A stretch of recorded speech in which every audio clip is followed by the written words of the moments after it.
بسم اللہ الرحمن الرحیم۔ خواب میں زیارت النبی کے سلسلے میں آج پارٹ 2 پیش کر رہا ہوں۔ اس کا عنوان ہے سچے خواب، نبوت کا 46واں حصہ۔ آپ دوستوں سے درخواست ہے کہ میرے چینل کو سبسکرائب فرمائیں اور بیل آئیکن دبا دیں۔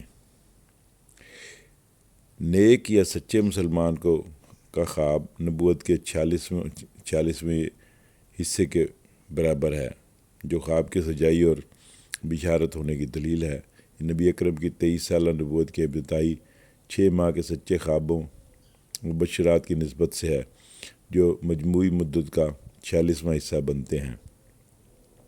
یہ سلسلہ قیامت تک باقی رہے گا۔ حضرت ابو ہریرہ رضی اللہ تعالیٰ عنہ سے روایت ہے کہ رسول اللہ صلی اللہ علیہ وسلم نے فرمایا کہ مومن کا خواب نبوت کا 46 حصوں میں سے ایک ہے۔ جامع ترمذی حدیث نمبر 2270، صحیح بخاری حدیث نمبر 6979۔ حقیقت اس کا مطلب یہ ہے کہ سچا خواب اپنی سچائی میں نبوت کی وحی کے مشابہ ہوتا ہے۔ خواب کی اقسام: خواب 3 طرح کے ہوتے ہیں: بشارت، سچا خواب اللہ کی طرف سے; شیطانی خواب، رنج اور ڈراؤنے خواب جو شیطان کی طرف سے آتے ہیں; نفسیاتی خواب، انسان کے اپنے دن بھر کے خیالات۔ 46واں حصہ آخر کیوں؟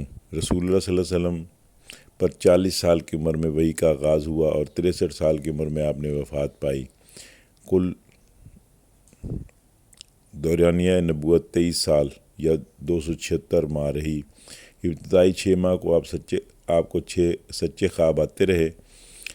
6 ماہ جو برابر ہیں 180 دن کی، اگر 6 ماہ کو 23 سال یعنی 276 ماہ پر تقسیم کریں تو جواب تقریباً 1/46 بنتا ہے، اور یہی سبب ہے کہ سچے خوابوں کو نبوت کا 46واں حصہ قرار دیا جاتا ہے۔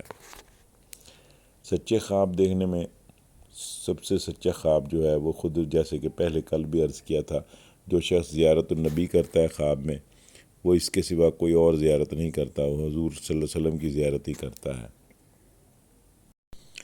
ہم صحابہ کرام کے چند خواب یہاں پیش کرتے ہیں۔ ام المومنین سیدتنا حضرت خدیجہ الکبریٰ رضی اللہ تعالیٰ عنہ کے اشواء فروخت لے کر آپ ان کے غلام میسرہ کے ہمراہ حضور صلی اللہ علیہ وسلم عازم بصرہ ہوئے۔ واپسی پر میسرہ کی زبانی ام المومنین کو سفر کے حالات اور منافع کی تفصیلات معلوم ہوئیں تو آپ کے دل میں حضور صلی اللہ علیہ وسلم کی محبت جاگزیں ہو گئی۔ آپ کے دل نے گواہی دی، یہ ہاشمی نوجوان وہی نبی اور آخر زماں ہے جن کا ذکر کتب سماوی میں آیا ہے۔ اس سے پہلے آپ نے خواب دیکھا تھا کہ آسمان سے ایک چاند آ کر آپ کی گود میں گرا ہے، اس نے سارے عالم کو منور کر دیا ہے۔ جب آپ نے اپنے خواب کی تعبیر ایک عیسائی عالم یا بلفاظ دیگر ورقہ بن نوفل سے دریافت فرمائی تو انہوں نے جواب دیا: اے شریفہ عرب، آپ کو خوشخبری ہو، دعائے خلیل و نوید و مسیحا پیدا ہو چکے ہیں اور آپ ان کے عقد میں آئیں گی۔ ام المومنین حضرت خدیجہ الکبریٰ رضی اللہ تعالیٰ عنہ کے دل کی دنیا بدل چکی تھی، چنانچہ آپ نے اپنی لونڈی کی معرفت حضور صلی اللہ علیہ وسلم کو نکاح کا پیغام بھیجا اور 500 درہم طلائی مہر قرار پایا۔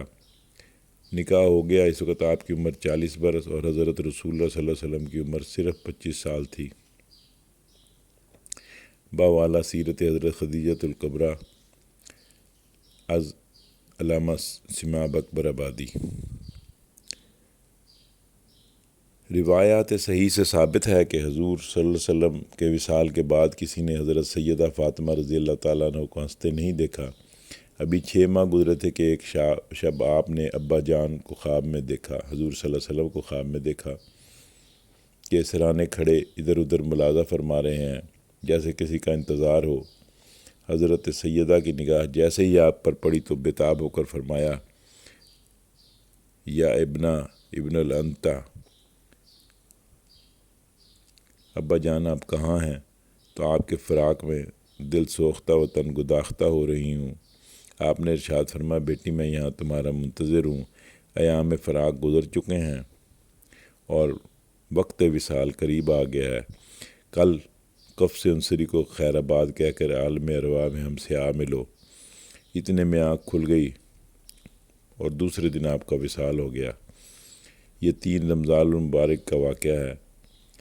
آپ کا انتقال بعمر انتقال 29 برس بمقام مدینہ طیبہ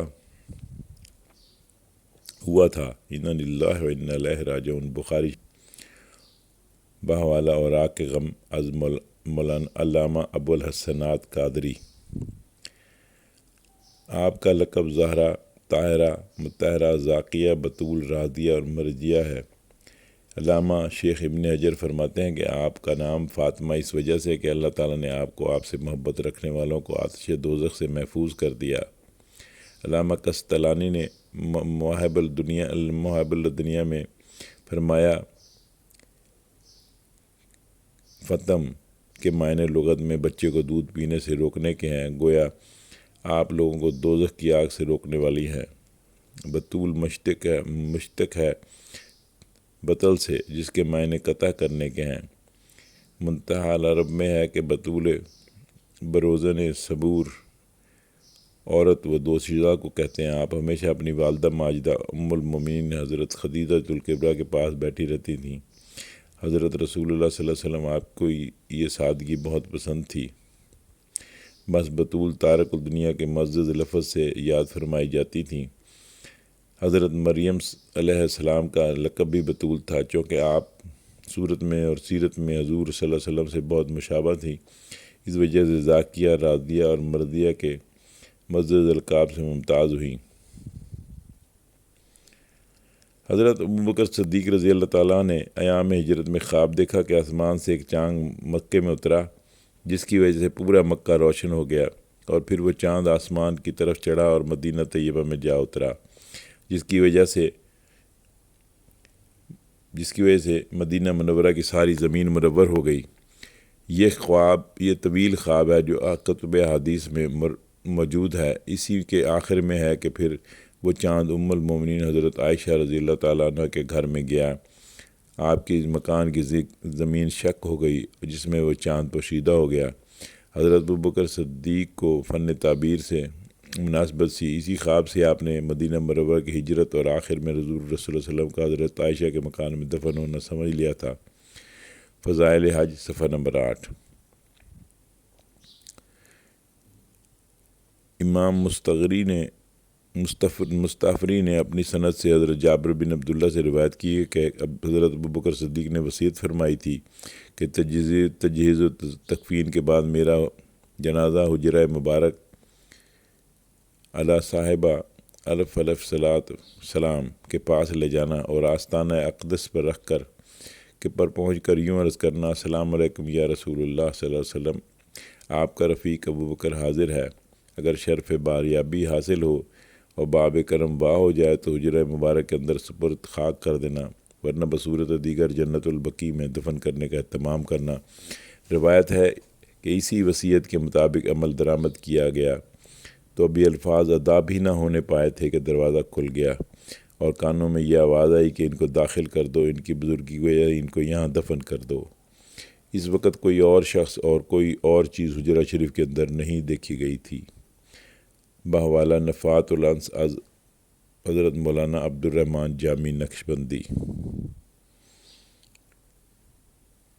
حضرت ابوبکر صدیق رضی اللہ تعالیٰ عنہ فرماتے ہیں کہ ایک شخص نے حضور صلی اللہ علیہ وسلم سے عرض کیا کہ میں نے خواب میں دیکھا ہے گویا ایک ترازو آسمان سے اتری، اس ترازو میں آپ اور ابوبکر کو تولا گیا تو آپ کا وزن زیادہ رہا، پھر ابوبکر عمر کو تولا گیا تو ابوبکر کا وزن زیادہ رہا، پھر عمر اور عثمان کو تولا گیا تو عمر کا وزن زیادہ رہا، پھر ترازو اٹھا لیا گیا۔ اس خواب کو سن کر حضور صلی اللہ علیہ وسلم غمگین ہو گئے۔ آپ نے ارشاد فرمایا: تو نے دیکھا وہ خلافت نبوت ہے، یعنی عمر تک خلافت نبوت ہے، اس کے بعد اللہ تعالیٰ جس کو چاہے گا عطا فرمائے گا۔ بحوالہ ترمذی شریف۔ ازالۃ الخفا میں سنن ابی داؤد سے منقول ہے کہ حضور صلی اللہ علیہ وسلم نے فرمایا: آج کی رات ایک مرد صالح نے خواب میں دیکھا کہ مجھ کو ابوبکر پکڑے ہوئے ہیں، ان کے ساتھ عمر اور ان کے ساتھ عثمان مملک ہیں۔ صحابہ کرام نے تعبیر دی کہ یہ حضرات حضور رسول اللہ علیہ وسلم کے بعد اولو الامر ہوں گے، یعنی حکمران ہوں گے اور خلیفہ ہوں گے۔ حضرت رسول اللہ صلی اللہ علیہ وسلم کے وصال کے بعد ایک دن سیدنا ابوبکر صدیق روضہ اقدس پر حاضر ہوئے اور اس قدر روئے کہ بے حال ہو گئے۔ اسی حالت میں نیند آ گئی۔ جب سو گئے تو سیدنا عمر فاروق سمجھے کہ شاید بحالت خواب آپ کچھ بڑبڑا رہے ہیں۔